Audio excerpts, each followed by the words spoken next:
himself and his opponent in this fight? So I gotta tell you, look, I've seen the last couple of fights where Shushu wasn't the most impressive. So I agree with you 100% on that. And combined with the fact that he has a tough opponent in front of him, that could be the recipe for an upset. However, I truly believe in Shushu. I believe that, he's not the guy who's going to show up and have a bad performance when he need it. And in all honesty, I expect him to walk out of there with a W. In fact, I think this is one of those fights where he's going to look to be impressive, where fighters, and people don't realize this, but fighters have a chip on their shoulder when they know I didn't do that good, I didn't look that good, the fans didn't, they want to give you a show because they understand when you give fans a show, that's when your fan base grows, your stock goes up, the price goes up, everything. So I believe that Shushu is going to be there to put on a heck of a performance. I expect him to walk out of there with a W. Now, you expect him to walk out with a W. How does he beat Castro? Look, man, Castro is a guy who isn't going to back down, who is ready to trade leather. Man, it's... Look, man, Castro is a guy who... You know what? Who isn't going to back down. Shushu going to knock him out. Shushu going to knock him out. Do you really think that? Gonna knock him out. Wow. Knocking him out. I hope Bruce is watching this on IG because on Restream you can log into IG, Facebook, and YouTube at the same time, and he follows me, so I'm hoping he's watching this, and he's gonna be much appreciated of that. So that is that one. Let's get to the nitty gritty, man. Let's get to the technician. And I know maybe you're realistic. You might not say what I want to hear because Jermaine is family, but you always say it the way it is. So give me what you think of Jermaine Ortiz. Give me what you think of, or if Davis deserved this fight after the debacle that happened in Virginia.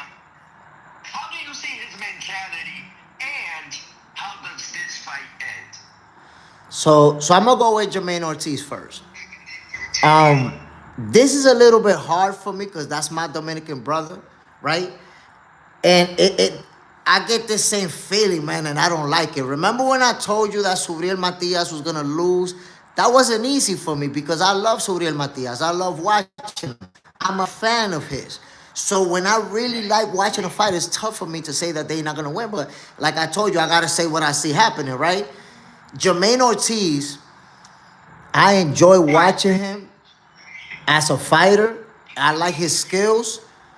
But here's the but.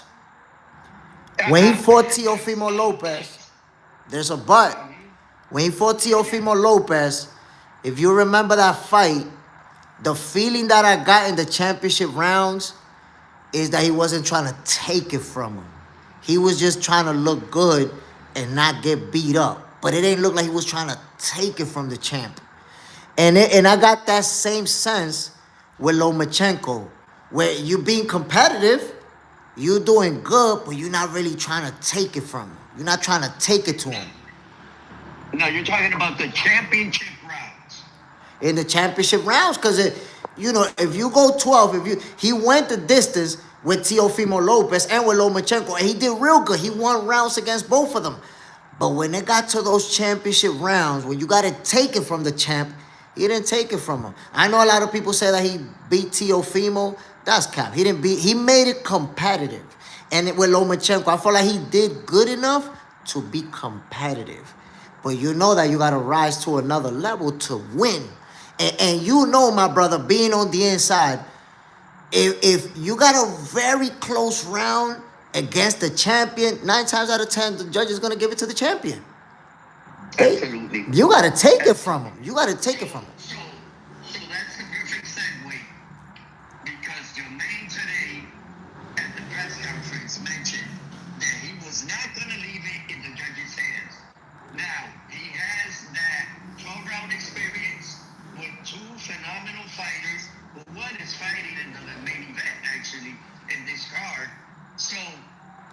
how do you see this fight between Keyshawn and Jermaine?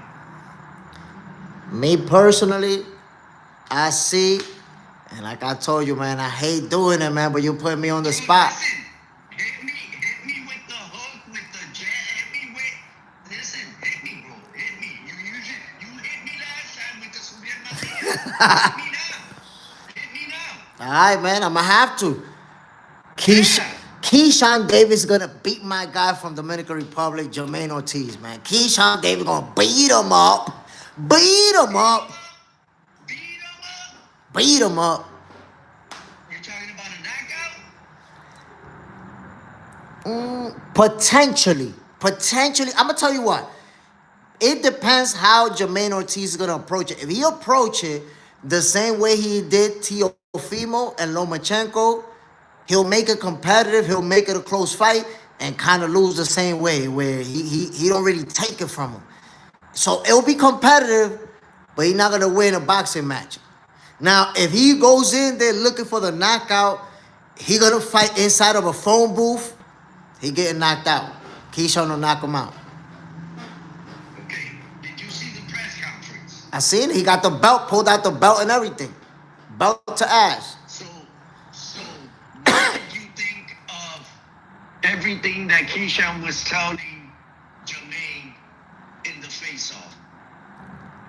I mean, Did you hear everything? Keyshawn Davis was telling him that you're gonna knock me out. With what? You a loser. I'm gonna knock you out. He said, actually, so let's do this. How about we show the video? Show it. Hell yeah. Yeah, let's show the video. Keyshawn looking like he ready to knock him out. So he knows it's not going 12.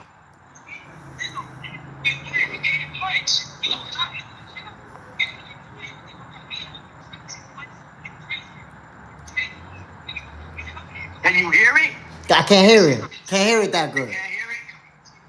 So he's saying, you're not Leo? You little, but he got boots on. He got movements on.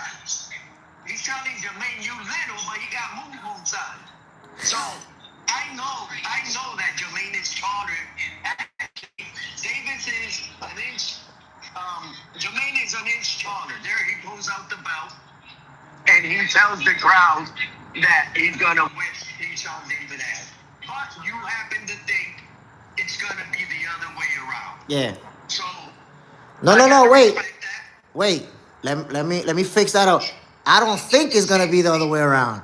I know it's the other way around.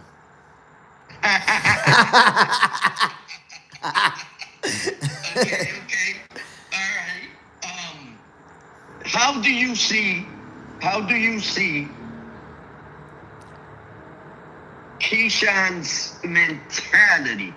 You being a boxing pugilist, knowing everything that happened in Virginia, where he lost his belt on the scale, and the whole fiasco behind the scenes in the dressing room and his brothers, and everything that happened.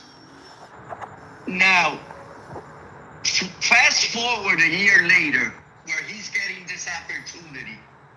How do you see his mental health? So that's a very interesting question, because obviously last training camp, you in shambles. If you don't make weight for a title, he fumbled the bag. It was a debacle, right? But and he took some time off. Right now he's in training camp. I seen him with Shakur and everything. So what I think right now is that Keyshawn Davis is going into this fight with that in his mind, like, yo, I fumbled the bag. I didn't make weight. People was shitting on me. And I feel like he's a guy who also has a chip on his shoulder, that now, after being a world champion, you got to prove yourself once again. You got to prove to the people, obviously, that you can make weight, but that you can step in there and perform. And if you think about it, the last few fights before that debacle, Keyshawn Davis had been showing out. He had been performing. He was on the up and up, stock rising and everything. So I think he's going to get back to that. He's like, yo, I need to get to that point again where people stop doubting me. Because think about it, we started doubting him. Like, yo, what's going on? Like, not making weight. That's not a good look. Especially you're a world champion. Where's your focus at? Where's your mind at? But I think that now he's been in training camp with Shakur Stevenson, and I think he's been focused, man. And I think we're gonna see the best version of Keyshawn Davis at a higher division where he's gonna be a lot stronger. So let me tell you something I know for sure. 4 weeks before fight time, that is this coming Saturday, Keyshawn Davis weighed in at 148 pounds or 43, something like that. 4 weeks prior to the fight, he was almost at fight weight. He missed weight for a fight at 135 pounds, where he weighed 143, and he was almost at weight. What does that tell you? I mean, 4 weeks before. and listen, you know that fighters 4 weeks before the fight, they be 15 pounds up, 20 pounds up even. But that's exactly what listen, my brother was a 3-time world champion. And he even was like, really? Like what? So I've been in the boxing game for over 30 years. And I have never seen something like that. So I don't know if it has to do with any medication for mental health or his daily lifestyle. Maybe, I have no, but to be already at fight week 4 weeks prior, I'm dying to see how much he's going to weigh tomorrow. Look, I'm going to be honest, my only concern when it comes to that is that he overtrained. Because, if a fighter overtrains, then fatigue can set in when they get to those championship rounds, and they could be in trouble. But when I see Keyshawn Davis, how he looks physically, he's absolutely ripped. So I know, that he's been in the gym. I know that he's been preparing. Hopefully, they didn't overdo it. That's the only little bit of a concern that I could have. Okay, so you see Keyshawn winning and possibly by knockout. Possibly by stoppage. He said it. Okay. He said, and I'm going to tell you why he's going to be looking for that. He's actively going to be looking for that. Taking his time. He never rushes it. We've seen Keyshawn Davis he's a very patient guy. He doesn't get desperate. Even when he hurt you, he don't get desperate like that. He take his time to find those shots, right? And I know that because Jermaine Ortiz went 12 with Teofimo, went 12 with Lomachenko, what he wants to do is get that stoppage, because he knows he'll be able to say, these guys couldn't do it, I did it. And if he does that, we know how boxing is. Once you get a win like that, your stock, boop, it skyrockets. Well, I'm going to be honest with you. He needs his stock to go up, because right now, he is not in good standing in the boxing community. That's for sure. But he is promoting a knockout. He promoted it today at the press conference that he's going to knock out my boy Jermaine Ortiz. Jermaine Ortiz says he's going to knock him out because he's not going to let the judges once again happen to him twice with Loma and Teofimo. He's not going to leave it in the hands of the judges, which makes it fascinating. Makes this fight fascinating. It might be the fight of the night. But I'm going to tell you something, though.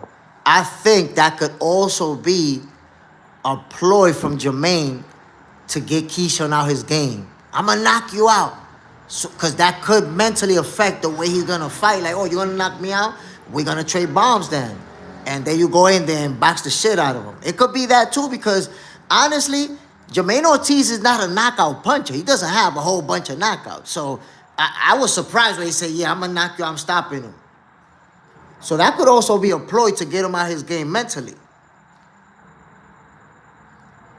And Camachito, fighters, any edge that they can get, they're going to get it. So if I know that you've struggled mentally and I can affect you, I will. I got Bubblicious Boxing Academy. Let me say, oh, sorry. I just chopped his name on Bobos. I'm sorry. Boxing Academy saying I'm supporting the Latino versus Keyshawn. Thank you for logging on, my dude. Thank you for being here, present. And I see you know Frontline, so that's awesome. So yeah, so let's head to the main event.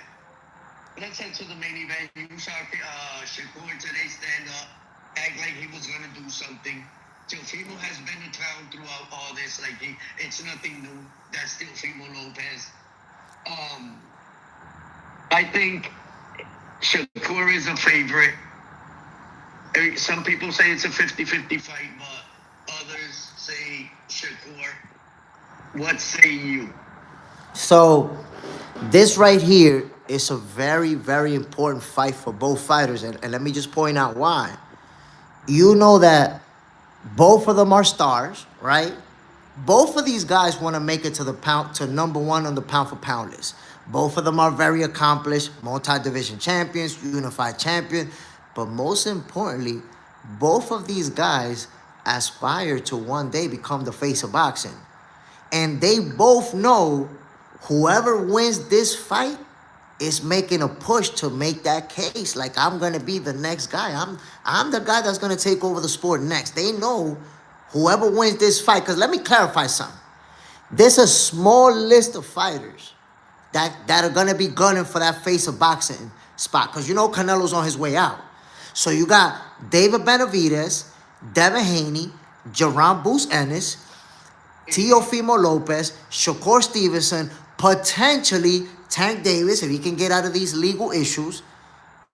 These are the guys that I'm telling you is going to be one of those guys, the next face of boxing. There's going to be more major players in the game, but these guys right here are gunning for that spot. So the first one out of that group to get a monster win is whoever wins on Saturday. That's going to be the first one with a big win. Then you're going to see eventually all the guys that I mentioned, they're all going to be on the pound for pound list. And 2 or 3 of them is going to be battling it out just like Terrence Crawford. Now, yeah, you know, and Usyk, how they just kept going up and down depending who got the bigger win. We're going to see that too. Right now, Shakur Stevenson, if he beat Teofimo, he's going to go to a better spot on the pound for pound list. Teofimo beat Shakur, he gets on the pound for pound list. Who's going to win? Shakur Stevenson. Okay. I picked Shakur. I picked Shakur also. Bang Boogie Boxing is asking, is this a 10 or a 12-round fight? If you're asking about Jermaine, they're actually fighting 12 rounds, and it's not a title fight. So what do you think about that? It's not a title fight, but if I'm not mistaken, for it to be 12 rounds, it's probably an eliminator. And It's an eliminator. exactly, it's an eliminator. So whoever wins this fight is gonna move on straight to a title shot right after this. But it's fitting that it's a 12-round fight because we're looking at 2 elite level fighters, both in their prime, both with championship experience. Even though that's the thing, you know, Jermaine Ortiz, he lost to Lomachenko, lost to Teofimo, but that's 2 championship fights under his belts, 2 12-rounders. He's been 24 rounds of championship caliber fights. So, look, man, I'm not downplaying what he brings to the table. I know that Jermaine Ortiz is a dangerous fighter, and it's easy to see that based on the work he put on Lomachenko and on Teofimo Lopez. I just think that Keyshawn Davis is a different beast. He a different animal.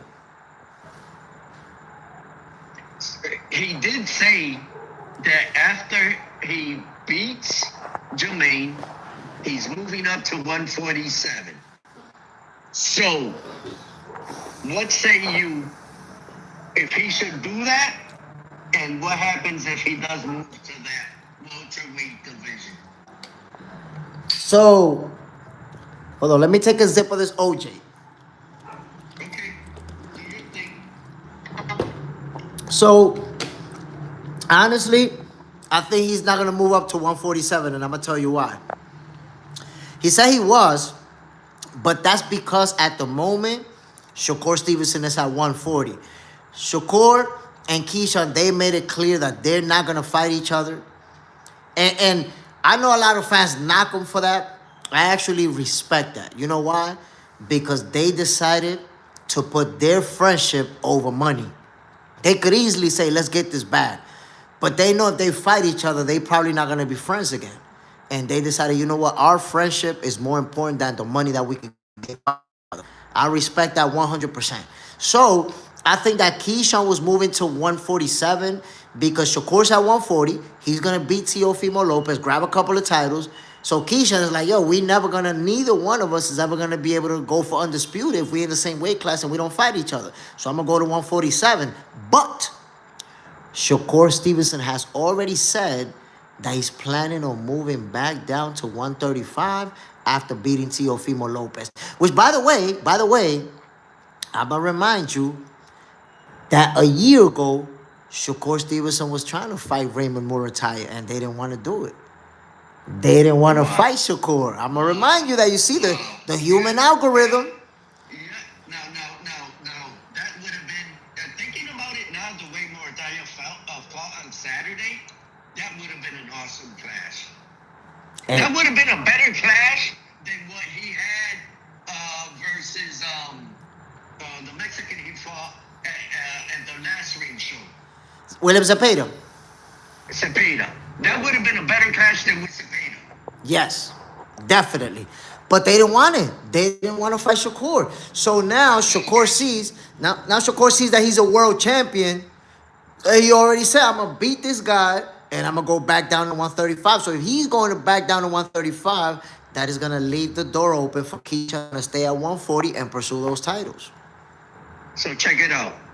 So with you saying that they don't want to fight each other because they're brothers and so forth, I know for a fact that behind the scenes, the ring quietly has Crawford, Big Papa, then they have Shakur, Keyshawn, and Raymond Ford in that little knit tight group that they want to promote and sponsor. But like Bang just said in the chat, how about the winner of the Jermaine and Davis fighting the winner of, the winner of that fighting the winner of Teofimo or Shakur. But by you saying that Shakur wins, Davis wins, then that might not happen unless Jermaine wins and Shakur wins. Then that could happen, or a rematch of Teofimo with Jermaine if he wins. That would be awesome. A rematch. That rematch would be good because obviously that fight was real competitive and Jermaine was real close. But Teofimo's not gonna win, bro. Teofimo's not gonna win. I'm telling you. So you don't see the winner if the Davis wins. You don't see him fighting Shakur. Not even for all the money that Turkey Al-Sheikh could offer these guys. Bro, they've already made that decision, and I'm telling you. Because here's what I see from Shakur and Keyshawn.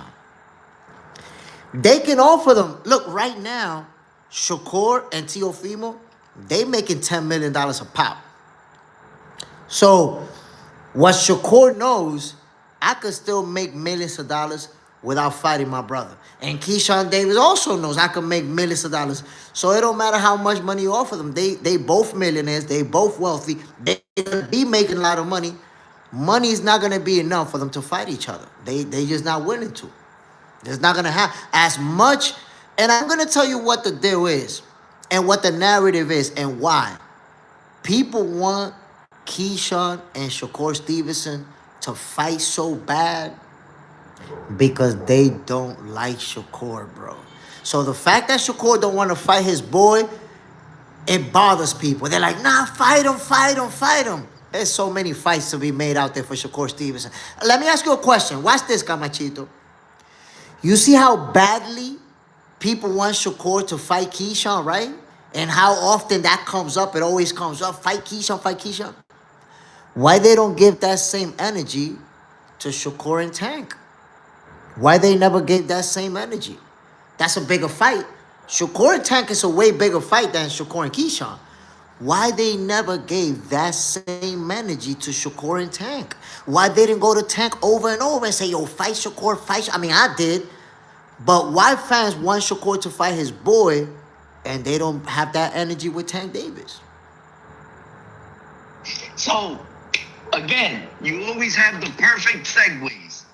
So just yesterday, talking about Tank Davis, he was arrested by the Miami police after 2 weeks on the run. After they have served him with a warrant, he decided to go on the run for 2 weeks. Finally got caught yesterday. What do you make of all this? Like, on the run over a domestic abuse violation? You're gonna go on the run? Your career in jeopardy. You could have made millions of dollars fighting Jake Paul. Jake Paul said, "I'm not dealing with somebody that hits women." Obviously, you know Jake has a stable of women that I don't think they would have appreciated that. How do you see that? Oh, and he is now a champion in recess. So he's not even a current champion at the moment. Yep. So I'm gonna give you the breakdown. I'm gonna give you the breakdown on Tank Davis and his whole situation. And some of it is my logic. I could be wrong, but check this out. Tank Davis had an incident with that girl in October. The fight with Jake Paul got canceled in November, like 2 weeks after that incident. Right? So we know that Jake Paul pulled out because he don't need that type of vibe, right? I understand that. But I read up on the girl's allegations. So to give you a brief recap, the girl alleges that she was in a relationship with Tank Davis for 5 months. Now think about it. This is a girl that works at a strip club, at the Two Seas Gentlemen Club in Miami, right? Supposedly she's not a stripper. She's a bottle service girl. But we know every woman that work in a strip club is game. She's on it, right? So Tank Davis apparently started getting jealous and had already put hands on her. She allegedly, he had put hands on her a few times, right?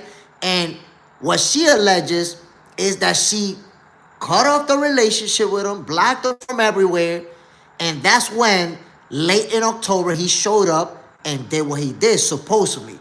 So it appears that because he was headed to that huge bag with Jake Paul, he went to her like, yo, you better not mess this up for me. And that's exactly what she did. The moment she pressed charges, she messed that up for him.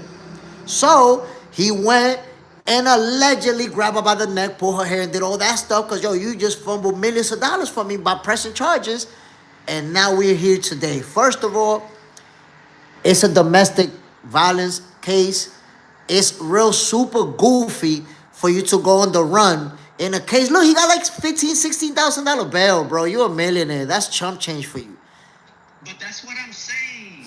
Why go on a run over a petty? Like, you ain't killed nobody. So you are Tank Davis, man. People are waiting for you to come back. People are waiting for you to come back.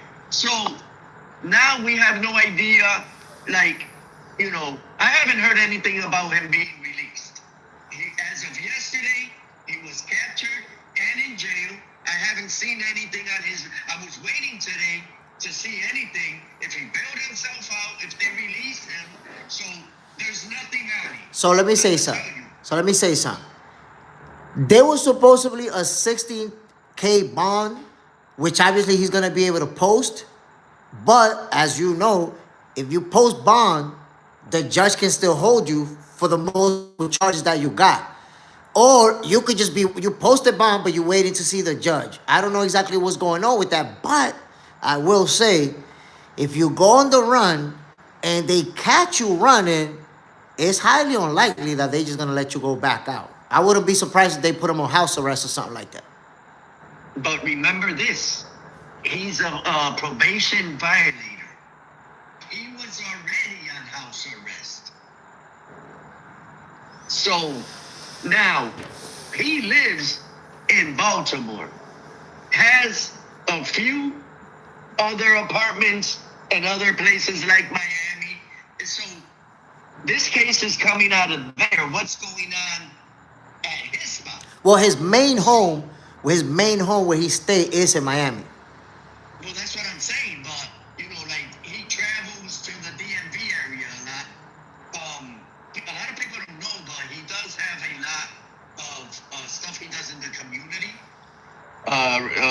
So, where do you see his career going now? So look, Tank Davis right now, he's only 30 years old. He's still young, right? So with his age, he can afford to be down 1, 2 years and still have an amazing career. Because I told people before, if Tank Davis decides, you know what, I'm gonna fight everybody. I'm gonna fight all of them. Teofimo, Shakur, Devin, I'm gonna fight everybody, right?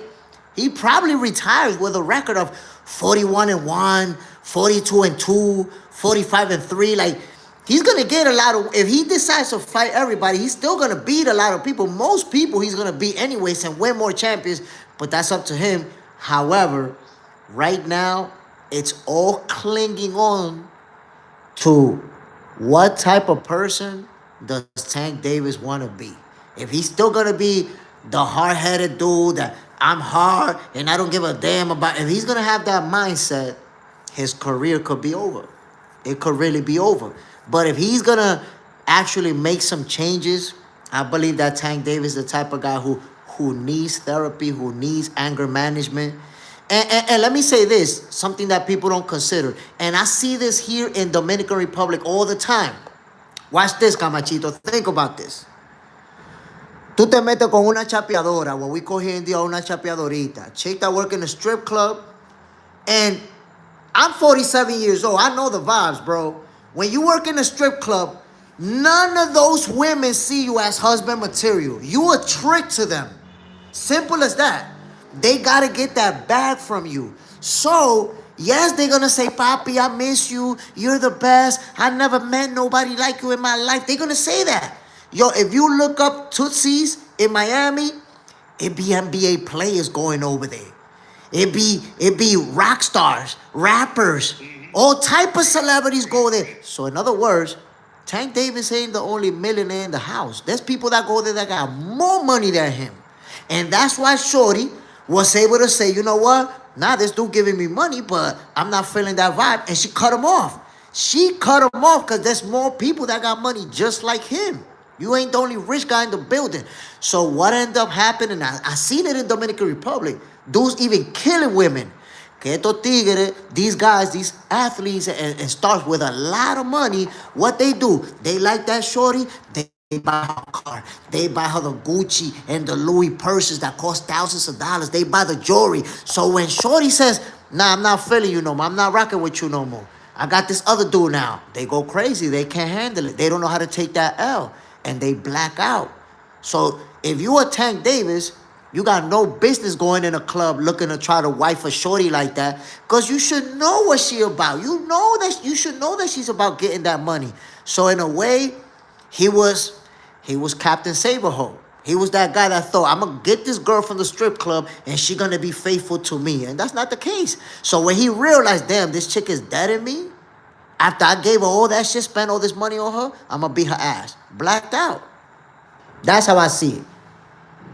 Well, only time will tell what's going to happen with Tank Davis. So I'm going to go into Facebook and see if we have any comments because I just read the comments. Someone said Tank Davis down bad. Yeah, he is. Yo, he is Bulldog's Boxing Academy. Yes, he is. So let's see if we have any comments. Yeah, we have some comments here. Let's see. Silence. What's up, my brother? Hey, my G. My boy from Holyoke area. Jermaine Ortiz will pull belt to ass against, that's Anthony Harris. Jermaine Ortiz will put belt to ass. Ricardo Rodriguez shared. My brother from another mother. Thank you for sharing. Gerald, what's up? Let's go, Jermaine. J. Orrell. J. Orrell says, Keyshawn, all talk man, can't make weight and want to talk shit. All right, J. Orrell. He might get back to that, but after the loss. Ricardo Rodriguez. Jermaine can do it. Hernan Torres. Saludos, campeón. Bendiciones. My boy, Jermaine. And that is it for now. So we got our people watching on Facebook, our people watching on YouTube, and our peeps watching on IG. So, Mr. JSmiff, I got to get back to you on this one. Saturday, you do your usual commentary. Yes, What sir. are you doing Saturday for both fights? You can't you can't do commentary on both. You know, I did it one time. I did commentating on 2 fights simultaneously. Did you really? I swear to God, yo. I want to be a fly in the wall to see something like I that. swear to God, bro. Commentary on 2 fights at the same time. I couldn't talk the next day, but I pulled through, bro. Okay, so what we're gonna do is, seeing that the people like you so much, and you did a great job on the Nostradamus at the Matias fight, even though you're gonna do your, what do? You just comment on the main events? Is that what you do? No. I only comment on the main events if it's like a card. You know, sometimes they have the 2 superstars, but they pay them so much money that all the other fights, you don't know nobody else. When that happens, I only comment on the main event. But in this case, there's too many good fights, man. So I'll be doing. Remember, whoa, wait a minute. Carlos Adames is also going to be fighting, my G. Yes. Amos Williams happens to think that he has what it takes to beat Caballo Bronco. What do you think about that? So, look. I mean, I know you're not gonna be biased. Let me say something. The only Dominican champion at the moment. Yes, sir. Yes, sir. So, you know, in boxing, the triangle theory doesn't work, right? But Does not know. I'm gonna make a quick connection. Okay. Amo, his only loss was to none other than Hamza Shiraz. The same guy that Carlos Adames put all type of hands on and got a draw. And got a draw. Right. And we saw His Excellency Turkey Al Sheikh walk into Shiraz's corner, telling me, "Oh, you behind on the cards. You gotta," which that should be illegal. If you're in an event, or Wait. He gets away with it because it's his show and they're in his country. What are you gonna do? What are you gonna say? But bro, if you're an event organizer, you got no business being in the corner or close to the judges. No, right? absolutely not. But Everybody spoke on that, and it's a no. But I think he got the memo because he's never done it again since. No. Because now he sits far away from the corners. exactly, he knows he got the memo because you don't want to affect the integrity of the sport. You don't want to think, hey, wait a minute, you know, judge. Because I tell you what, if His Excellency Turkey Al Sheikh is the guy paying everybody, and you're a judge sitting there, his actions are going to influence your cards. You're like, yo, this guy's paying me, bro. Hold on. If he want that guy to win, shit. So thankfully, that was a one-shot deal. We haven't seen it again. But I will tell you, Carlos Adames is going to win that fight. Simple as that. He's going to win that fight. I see him winning it. I know that Amo can fight. I know that he can fight. He can make it interesting. But styles make fights.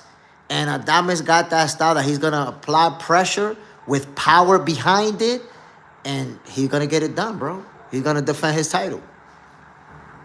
Now, seeing that Caballo Bronco is the only, Carlos Adames is the only champion in the Dominican Republic at the moment, who is it that your country wants to pin him against? Who is it out of the champions, out of the world champions? Who is it that they want him to fight badly? Honestly, man, we've always wanted him to get an opportunity at Canelo. That's not going to happen because Canelo's at 168, obviously. But I think that a lot of us want to see him get that fight with Shiraz again. Get that back. A lot of us want to see that. Okay. All right. So you guys want that revenge? Yeah, because even though it was a draw, most of us, if not all of us, felt like he won that fight. So we want to see him get that W. I think if they fight again, he's going to do it more convincingly. But didn't Shiraz say he was going to 168? I mean, honestly, right now, he hasn't made that decision. I think he's contemplating the possibility. And I think, look, Canelo's at 168. We know that he's close to leaving the sport of boxing. A few more fights left. And you're going to see everybody gunning for that Canelo sweepstake. Obviously, you fight Canelo, that's a career payday. There's people who are ready to retire after fighting Canelo because of the money that they're going to make. So everybody's going to be gunning for that. If Hamza Shiraz can move up and get that shot, he's going to move up. And if Turkey wants him to get that opportunity, he's going to get it. But ultimately, there's a lot of people who want to fight Canelo. Plus, Canelo may fight and Billy next for that title. And Billy got promoted. So that's where I was going next, because now that Crawford retired, not too long ago, Turkey on the sheet and Canelo Alvarez together announced that Canelo will be back in September, like he always fights independence. Either fights on Cinco de Mayo or he fights on both. Yo, he lost that weekend. He lost that. Cinco de Mayo is not Canelo no more. Benavidez taking over. Okay, so Mexican Independence Day in September, he announced that now he has a little gang of fighters, Mexican fighters, that he's gonna pin against the world. So Canelo Promotions against the world, and Turkey Al-Sheikh is backing him up. Now, this card looks like it'll be an all-Mexican card, Mexican Independence Day, with Canelo being the main event. So you would say that it would be McBelly versus Canelo for the main event in September? That's what I would expect right now, because Mauricio the goofball Sulaiman, he wants Canelo to be the champion. He wants Canelo to be the champion, the WBC champion, no matter what. Look at what they stripped Terence Crawford with the main objective of putting Canelo in a position to win that title. So now they elevated and Billy, and it's going to be Canelo. Canelo's going to get that shot, of course. Okay. Bam Boogie Boxy, Saya's fights Saturday too. Yes, sir. That was our opening subject. We did talk about the Puerto Rico card because, as you know, Bang, I have a dog in the fight over there, Yoli Cedeño, which his brother is going to be a guest on Saturday. Frontline says, was it me or did Adames look like he was struggling at 160? I mean, if you look at his fight with Hamza Shiraz, he wasn't struggling. He beat that ass. It's just he fought in Saudi Arabia. That's their guy, and they just wasn't trying to take it from him. But to my understanding, Carlos Adames is making 160 comfortably. He's making that weight. In fact, when Terence Crawford has spoke about moving down to 160, Carlos Adames wanted that fight with Terence Crawford, and we've seen the viral sparring footage when him and Crawford was going back and forth, going hard in sparring. Adames wanted that fight with Crawford, but him being the WBC champion and Mauricio the dummy Sulaiman not wanting to deal with Crawford, that fight is off the table. All right, and now we have Bobos Boxing Academy saying that Shiraz staying at 168. So he seems to think like me, but who knows? Money changes people's minds. So you're gonna do the commentating for the Shakur versus Teofimo. Yeah, well, I'm gonna do it for like 4 fights, cause I'm gonna do it for Keyshawn and Jermaine. I'm gonna do it for Carlos Adames, and I'm gonna do it for Shushu. I'm calling all of those. So right before Shushu gets on, I'm gonna send you a link and an invite so you can log on, be a guest. We're gonna be at the watch party so you can see what we're doing over there. Check out the environment, and just we're gonna have us on a big screen talking boxing so people can see what we have to say prior to those 3 fights. What say you? Man, listen. You could, number 1, you could count me in. Number 2, I'm excited to see the layout, cause that lounge, yo, bro, that place is starting to sound to me Like it's gonna be the spot for sporting events for people to go to. It is, and that's what I'm trying to do. Whew, that's the Not spot. only not only sporting events, we're gonna get people dancing and get it popping this summer, and the outside events and the inside events. So Maja Lounge is gonna be ringing bells here in Worcester. Bang Boogie says thoughts on Suleiman not forcing Dalton Smith to fight Puello, who was the mandatory. You see, Alberto Puello got done dirty because you know he lost to Subriel Matias, but it was a competitive fight. There could have been a rematch to that fight, but they was pushing Dalton so hard that they hadn't even raised Subriel Matias' hands, and Dalton was already inside the ring, ready to say, yeah, we got him next. So they originally said, you know, you deserve a rematch, you're not gonna get it, but the winner, you're gonna get that one. And look, now they're doing Alberto Puello wrong. But I'm gonna tell you like this, bro. Historically, Dominican fighters, man, they've been getting done wrong. They've been, bro. And I'm gonna show you so you can see. Remember Jason Banana when he became a world champion? What they do right after? They fed him to Jamel Charlo, his very next fight. So he not one of their guys. When you one of their guys, what they do, give you a couple of tune-ups, a couple of easy title defenses, and then eventually you get to that fight. Win, lose, or draw, you already made a bag, right? And they get you a rematch. Yo, Jason Banana, no rematch, no nothing. Go fight the best we got. We need to get that belt from you ASAP. That's how they did him.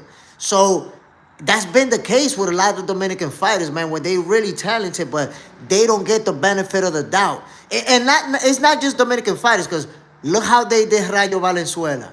This guy beat Pitbull. He was the underdog. He wasn't supposed to win that fight. He got took there to get his ass whooped to set up for the Pitbull Tank Davis rematch. But he showed up with different plans, beat the shit out of Pitbull, and what they did, very next fight, fed him to Gary Antoine Russell with no rematch clause, no nothing. Gary Antoine Russell, my brother, wasn't even his mandatory. He didn't have to fight him. But guess what? Robert Garcia said it. They basically told him, you either gonna fight this guy or you're not fighting at all. And as a fighter, you can't afford to be inactive. You're not gonna make no money. You're not. So basically, he got forced into a fight with Gary Antoine Russell. No rematch clause. What that tells me, they was dying to take that title away from him. That's not their guy. They didn't want him to have it. You're right. Frank Knight says, Puello beats Dalton, then he gives Subriel another chance at the title rematch. I don't think Puello will do that, but good one, Frank Knight. What say you, JSmiff? I think Alberto Puello can give Dalton a heck of a fight because he's a technical fighter and he knows how to use his reach. So I think that could. I'm not making a prediction. It's hard for me. I don't like to make predictions if a fight is not set. But I think Puello gives him a heck of a fight. But if Puello beats Dalton, would he give Subriel a rematch? Or why would he give Subriel a rematch? I'll tell you why he gives Subriel a rematch. Number one, this is a guy that you lost to, that you felt like you beat, and you want to get your get back. But number two, a fight, and I think you would agree, because of the way the first fight played out, a fight between them two, a rematch, would be anticipated, will make a shitload of money, and the fans would love it. We would jump behind it like, what, a rematch, Subriel Puello once again? We would be right behind that fight. It's an attractive fight to make. Okay. You have 1, 2, 3 Dominican brothers fighting this weekend. 3, right? Yep. Am I missing anybody? Nah, it's 3. 3. Okay. So we've been on for over an hour, and I have a Zoom meeting at 8 o'clock, so I'm going to leave you with this one. Your thoughts on the new Zuffa organization and them trying to have their own sanctioning body belt, whatever they're doing. What are your thoughts on Dana White and this organization? Okay, so at first, a lot of the things I didn't like it. And I thought that it was going to take them years before they could be a serious player in the game. But after watching that first card, I was super impressed, and I'm gonna tell you why. Although there were names there, most of them that we didn't know, what I can tell you about that card is that the fights were very competitive. The combined record of the opponents that fought that night was like 200 and something wins and 6 losses. So there was undefeated fighters who took their first L. There was like it was super competitive. You know how normally when you got a guy 10-0, he's still fighting guys with losing records. He's still fighting easy wins. This time around, you saw guys with 10-0 fighting guys with 12-1. So they got a very similar record. So what I noticed with the matchmaking that Dana White is going to be doing is going to be very, very difficult for fighters to stay undefeated.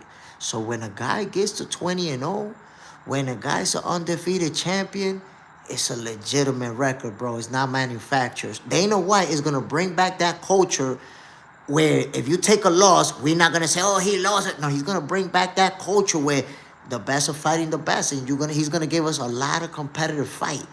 I enjoy the card, man, a lot. I only got one knock, something that I really hated with a passion, and I hope they can reconsider. The damn uniforms, bro. You know in boxing, bro. Ever since that Puerto Rican icon, that Puerto Rican legend, Hector Camacho, decided to show up in full Indian headgear, in a cop uniform, in all type of crazy uniform. The Camacho shorts is a staple of boxing till this day. People trying to dress like Camacho. And I guess they don't understand the entertainment aspect of that, of fighters showing up, with the crazy robe, with the gear. That's part of the entertainment aspect. And we could take that for granted. But when you watching the Zuffa fights and you notice that every fight is black shorts, white shorts. A gray robe that says Zuffa. Nothing flashy, nothing glittery, no costumes, nothing. Just so to be honest, the visuals when I'm looking at all these fights, black and white shorts, it looks like a B league. It looks like I'm watching, a lower level league. I wasn't impressed with that. So Frontline says thank you for breaking that down for him. Van Boogie says the Puello situation. Van Boogie says that Subriel and Puello in Puerto Rico would be huge. Bobo's Boxing Academy says, what about Subriel at welterweight? Would that be a good move? So let me tell him a story. Me and Tito Trinidad, for Subriel's 30th birthday, I believe it was, we celebrated his birthday at La Gallera en Naranjito, Puerto Rico. We celebrated Subriel Matias' birthday. That was the first time that Subriel met his idol. All the videos and pictures that are roaming around in the internet of that encounter, I took those. So when we sat down, they took a shot of me, Subriel. There was another fighter there with my brother. I can't remember who it was. And then Tito Trinidad tells him he will be champion at 147 pounds. He will be going up in weight. And he just reminded me that. So I believe if Tito Trinidad thought that would be a good move for Subriel Matias, I believe it too. And that would be a good move, yes. Wait, before you move on, I gotta say. Yeah. Tito Trinidad is one of my favorite fighters of all time, number one. And number two, I know some people have a different opinion, but to me, if you look at his welterweight run, undefeated in the welterweight division, fighting monsters, in my personal opinion, Tito Trinidad is arguably the best welterweight fighter of all time and definitely the best Puerto Rican fighter of all time. Nobody's going to change my mind with that, bro. Can't do it.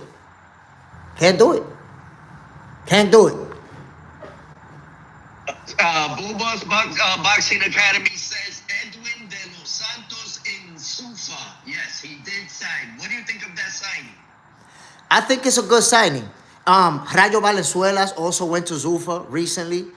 Right there. So He just said Rajo fights on Sunday on Sufa, and he did say, I agree. Sufa doesn't allow individualism. But yeah, go ahead. Talk about it. Talk about these guys that are fighting for Sufa. So- I mean, I didn't think that these fighters were gonna jump on that bandwagon like that, but I guess they are. So look, as soon as they announced that they signed Jai Opataya, I knew this was gonna happen. I knew it because all the fighters are looking around. There's a lot of fighters because we think about, oh, they not paying big money. They not paying big money. And what type of money you making if you're not fighting at all? Edwin De Los Santos been inactive for 2 years. 2 years of inactivity, he ain't made no money. So this is why I'm telling you. No, wait. He didn't get paid. He didn't get paid for not fighting Keisha No, Davis. he got paid. He got paid, luckily. But he hasn't been fighting. He hasn't been. He fought recently. He made money. Yeah, he made money. He fought recently He fought recently in the Dominican Republic, right here. Exactly. But after 2 years of inactivity and only one payday with that Keyshawn fight. So a lot, even Rayo Valenzuela, after Gary Antoine Russell, he hasn't been in the ring. So a lot of guys who weren't getting in fights, who weren't inactive, now they can say, nah, I'm going to Zuffa. And I'm going to get activity. I'm going to get good fights. I'm going to get that action. Now, it's like I told you, on Zuffa Boxing, there ain't going to be no easy fights. They're not going to cherry pick your guy so you can look good. You're going to have to fight tough fights. It's going to be tough to stay undefeated. But they already, year one, by the end of year one, Zuffa Boxing is already going to be a major player in the game. And let me throw a curveball at you. You see the whole stuff about they only going to fight internally on their side of the street? They only going to fight for the Zuffa belt or the ring? Dana White already understood that that business model was going to cause problems, and they've already said that they're going to allow Jai Opataya to fight for the other titles so he could try to become undisputed. Yeah. Oscar De La Hoya spoke about that, how they flip-flopped on that right away because they knew that was going to be a lot of issues. They were going to open a can of worms, and they decided on that end that they stay true to what they had envisioned with other things, but that part of it, they're like, no, that's not going to work. So you're right. They were thinking on, it's not good for us. And they realized, because generally, the guy who has the ring belt is seen as the best in the world. If you got that ring belt, right? But they realized what's gonna happen if this dude over here just got the Zuffa belt and some guy over there got the IBF, the WBO, and the WBC. Who should fight for the ring title? Our Zuffa guy or the guy that already accomplished over there? So they realized, nah, man, we're not gonna be able to do this. Shit is not gonna work out. And that was smart of them. Yeah. And that was smart of them. Yeah. So, all right. So with that being said, man, I would love to stay here and talk boxing with you all night because, this is something we love and this is something we do. But unfortunately, I still got to get to other things, my brother. Thank you for hopping on. Thank everybody that logged on, that commentated, and we hope that you guys hop on Saturday. Saturday's going to be a big event. Worcester, stand up. Worcester, 5 strongest place in Worcester, Massachusetts. Fight night, Jermaine, Worcester's own Ortiz. My people, till next one. Hey, Jason. Whoa. Tell them the name of the spot, man, because the spot look like it's on fire. I want to go over this shit.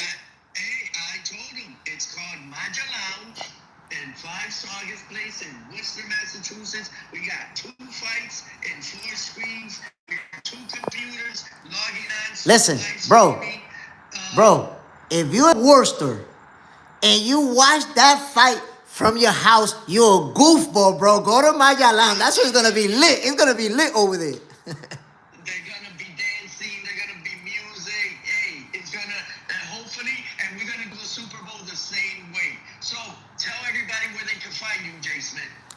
My peoples, y'all already know what it is. Box Center with JSmiff on YouTube. You see my name right there, JSmiff134 on IG and Facebook. And You can find me right here hanging out with Camachito Rivera as well, man. My guy. All right, my peoples. Listen, thank you so much, my brother. Everybody had a good night. Have a good night. And till the next one. Salud. Peace out, family. Bam.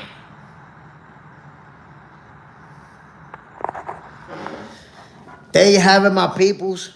Hanging out with my boy Camachito Rivera, talking about these fights on the weekend.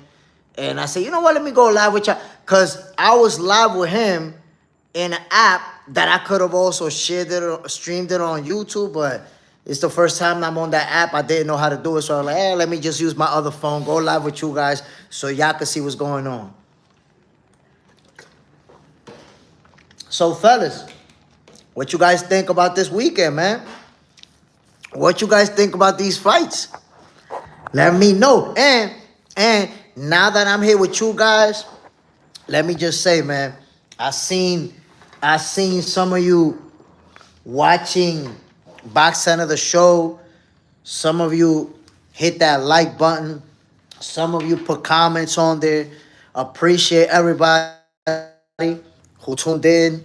Because like I told y'all, man, Box Center the show, it took me 3 days to edit that joint. It was real hard to get it done. But finally, I was able to upload it.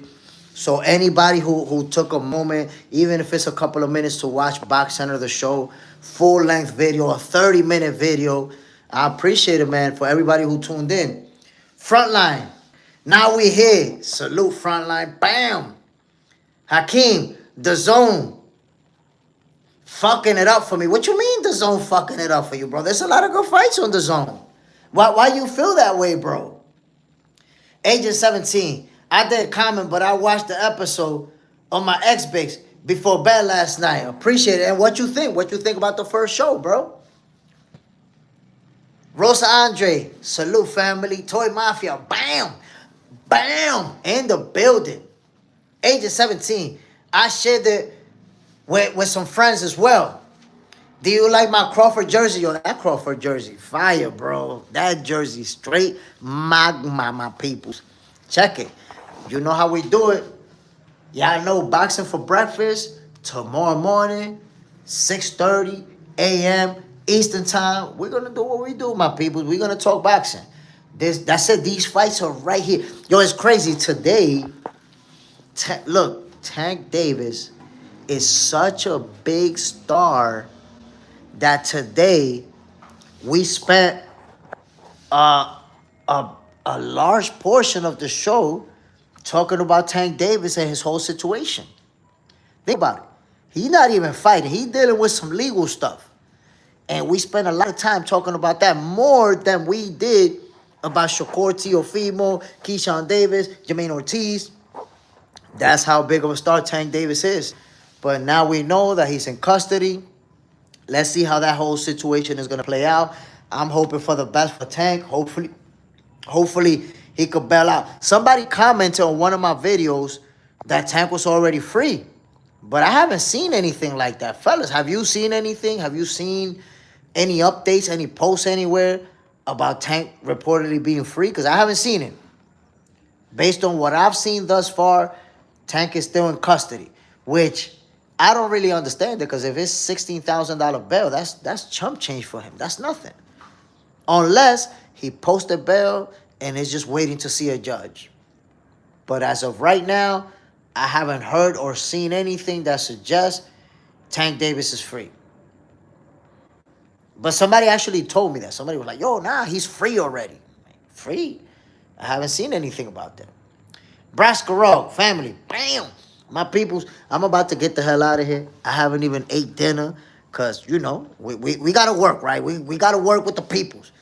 Frontline, yo, JSmiff, if round one goes live and you want to hop on, use the same link sent you on the Subriel fight, or reach out to him and I'll send it to him to send it to you. Yeah, send it to me again. You can send it to me again. But I'm going to join you guys, for sure. I'm going to join you guys. And every time we get together, man, we make it happen. It's magic. Magic. We always make it happen, my G. So, Frontline, I appreciate you, my brother. And I appreciate you guys. You know, my brothers from Puerto Rico, man, always show me love. Puerto Rico always show me love. So, I always appreciate that. I'm gonna get the hell out of here, my peoples. But before I do, one love to everybody who tune in. One love to everybody who show love to JSmiff and Box Center. One love to everybody who show love to the chosen one, Camachito. That's my guy, man. I got love for him. Frontline. I don't have your contact, but I have Camachito send it. Or get my number from Camachito. Bro, just hit you got my IG though, right? Hit me up on message and I'll send it to you. I'll send you my number. Hold on. Frontline, do you got my IG? Look, look, that's my Instagram right there. So send me a DM and I'll send you my number so you can send me the link so you can send me the link directly. Ah, you don't do social media. Damn, a lot of people not messing with social media. Damn. So you could look, you could tell Camachitos to give you my number too, bro. The lunatic librarian just got home from work. What it do? Damn, the lunatic librarian. You showed up right when I was about to get the hell out of here. But I can't just leave you like that. Hold on, let me give you son. Let me give you son, the lunatic librarian. You see, this what I'm about, my peoples. Y'all know I was about to end the show, but the lunatic librarian showed up. I can't do it. John Pam JSmiff, you had me sick earlier. What did I say? What did I say, my G, to have you sick? So the lunatic librarian, I'm gonna stick around a couple more minutes because you showed up and I can't just leave you out to dry like this. So we see this situation. We was talking about the whole situation with Tank Davis, with him, you know, getting arrested. Finally, he's no longer on the lam. How is this situation gonna unfold? Some people was telling me that he had already bailed out, he was free, but I haven't seen anything about that. So right now, we're trying to figure it out because bail is only $16,000. That's nothing for Tank Davis. And I'm thinking maybe he posted bail and he's just waiting to see a judge.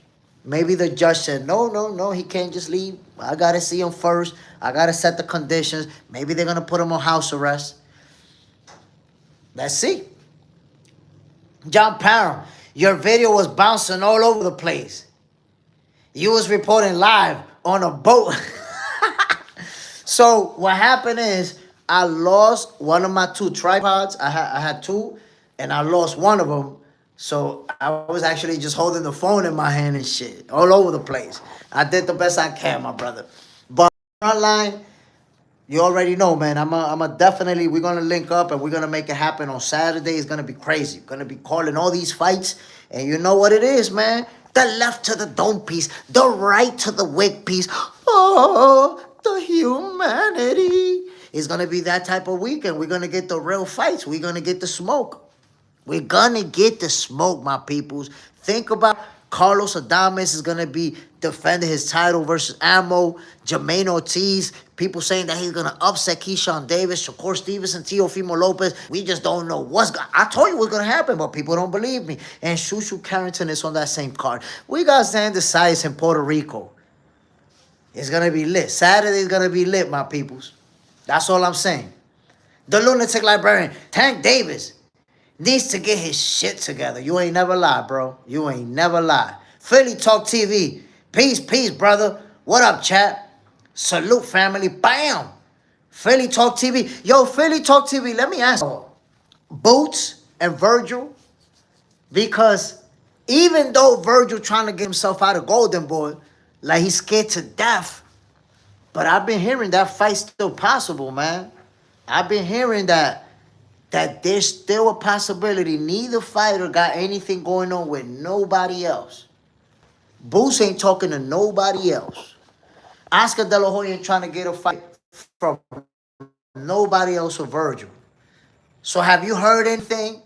Is there any buzz around in Philly about this fight still happening?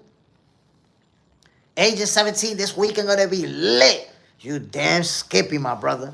It's gonna be crazy. Agent 17, Shushu, Keyshawn, Tio, and Shakur on the same card, and Carlos Adames. It's going to be crazy. It's going to be crazy. Action-packed. The Lunatic Librarian this Saturday is lit. Can't wait for the Wednesday tomorrow is going to be, you know, you're gonna see that energy. Because I'm going to tell you guys something that oftentimes you don't see. you can't really gauge from the TV. Philly Talk TV. I think it's possible. Nobody on the table for no, nobody on the table for each. Mortasaliev by murder over Josh Cutting. A lot of people saying Mortasaliev gonna beat the crap out of him. So I'm gonna say this, man. Tomorrow we're gonna see that win and something that I want you guys to consider. I only got one professional fight, right? And I still remember when I went to the weigh-in, as we were there, because obviously, until you weigh yourself, you can't eat anything. If you made weight, if you're right on target, you can't eat anything because then you're gonna be overweight when you jump on the scale. So everybody is there for the weigh-in, and everybody's in a bad mood. Everybody's edgy. And that's why a lot of times in Wayne, you see fights about to break out. People want to push each other around. That's it. You don't see, if you notice, you don't see nobody smiling at the Wayne. Now, once you jump on the scale and you made weight and they give you a little Gatorade or your water or whatever, you start hydrating and feeling better, you start smiling and all of that. But before you jump on that scale, everybody edgy. Everybody got that energy, like they just ready to go. So a lot of these fighters that are going to be facing each other, they just don't like each other. You're going to see that energy tomorrow. And then on Saturday, it's going to get crazy. Going to get crazy, my people. It's going to be a beautiful card to watch. So I'm about to get the hell out of here now. I only stuck around because some of my peoples hopped on and we had to talk a little bit more. The Lunatic Librarian, we did this for you. Philly Talk TV, we did this for you. This show was about to finish a few minutes ago. I was like, nah, my people's got up in here. We got to politic a little bit more. So one love to everybody who tuned in. Y'all already know what it is, man. I'm going to see you guys tomorrow for Boxing for Breakfast at 6:30 a.m. time. Yo, one love to everybody, my peoples. Y'all know what it is. JSmiff, man. I'm off. Bam. Some people tell me they like the sound effects. So let me close the show with it one more time.